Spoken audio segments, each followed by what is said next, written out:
Welcome to AdD Decode, the show where we overcome complexity with practical, scalable solutions. I'm your host, here to turn AdD's latest playbooks into clear, actionable insights you can use today. Today, we're tackling a big one, your sales system. If it feels like the old methods just aren't cutting it anymore, well, you're right. The game has totally changed. So let's decode what a winning sales system actually looks like for 2025 and turn that complexity into a clear, actionable plan. Okay, so let's just get right to the heart of it. What you're looking at here is the fundamental shift we're all feeling. The old way, it was all about the seller pushing. It was activity-based, jamming people into a linear funnel. But the modern way, it's the complete opposite. It's buyer-led, it's value-based, and it's all about being customer-centric. And this isn't just, a minor tweak. It's a total reinvention of how we need to think about sales. All right, here's our game plan for today. First, we'll look at why the old playbook is dead. Then, we'll see how much power the modern buyer really has.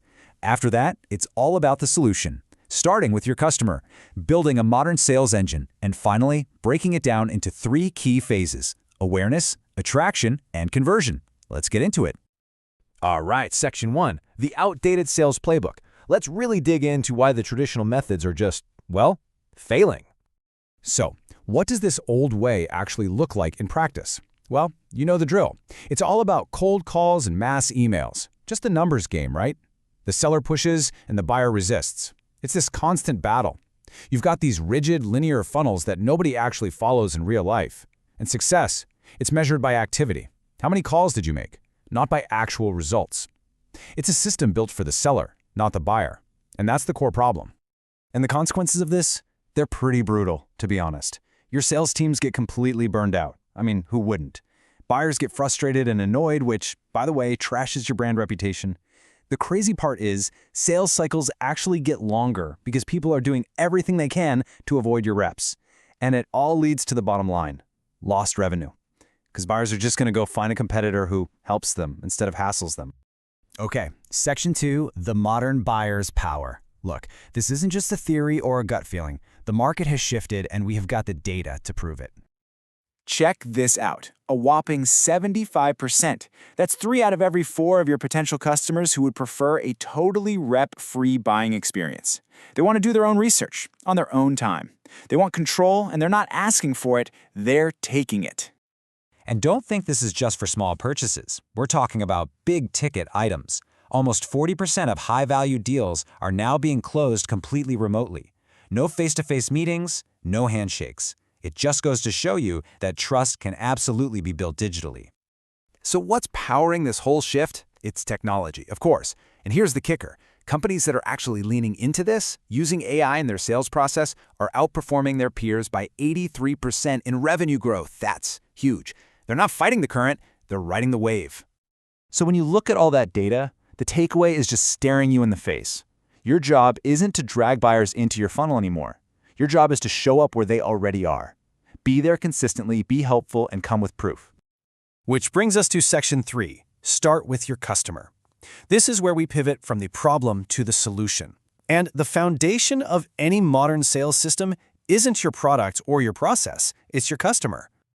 This right here, this is the core idea. Modern sales is customer-centric and buyer-led. It's that simple and that profound. You have to build your system around how people actually want to buy today, not how you've always sold in the past. Everything, and I mean everything, flows from this.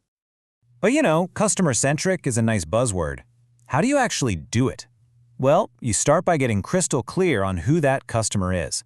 We're talking about your ideal customer profile, your ICP. And this isn't some vague persona. It's a super detailed description of the absolute perfect customer for what you offer.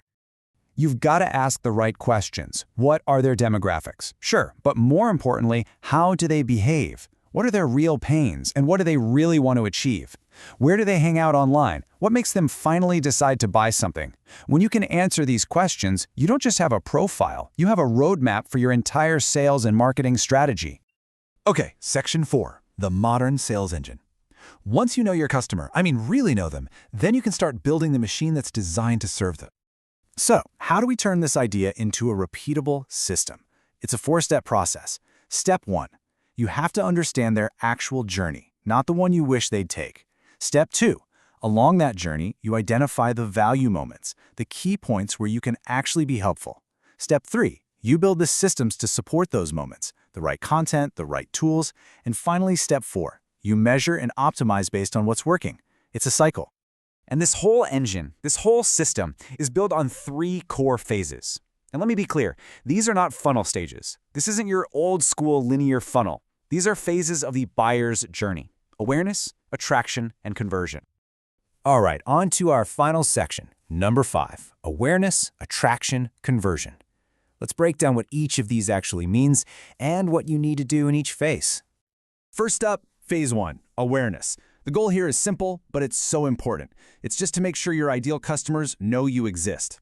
That's it. And this happens way before they're even thinking about buying.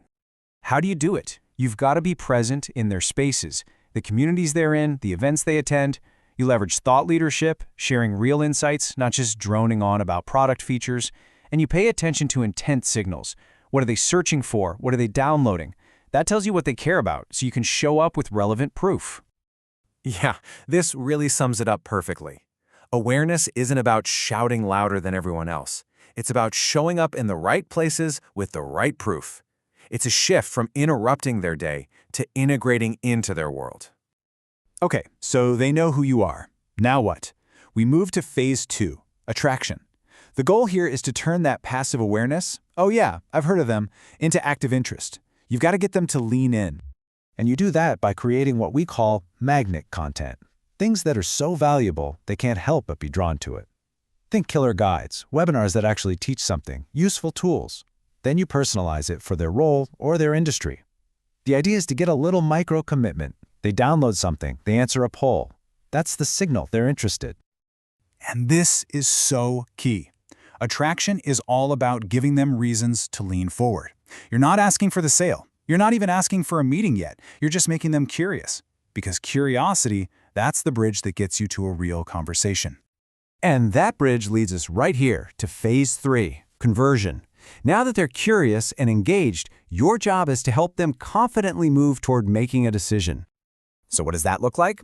Well, your job is to remove all the friction, make it easy. That means clear pricing on your website, maybe even self-serve options. It means helping them get buy-in from their team by giving them tailored proof for different roles. And critically, you have to de-risk the choice for them.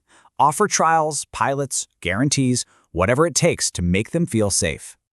Because at the end of the day, conversion happens when you make it easier for them to say yes than to just stick with the status quo. It's not about pressure anymore. It's about making the choice to go with you feel easy, smart, and safe. So as we wrap things up, I want to leave you with one big question to take back to your team. Is your sales system built for how you sell or for how your customers buy? Really think about that. The answer is everything. Thanks for listening to AdD Decoded, brought to you by AD Global. Find transcripts, frameworks, and extra resources at www.ad-g.com/decoded. If this episode helped you streamline, automate, or scale, follow the show and leave us a review so we can help more teams grow globally. Until next time, keep decoding complexity.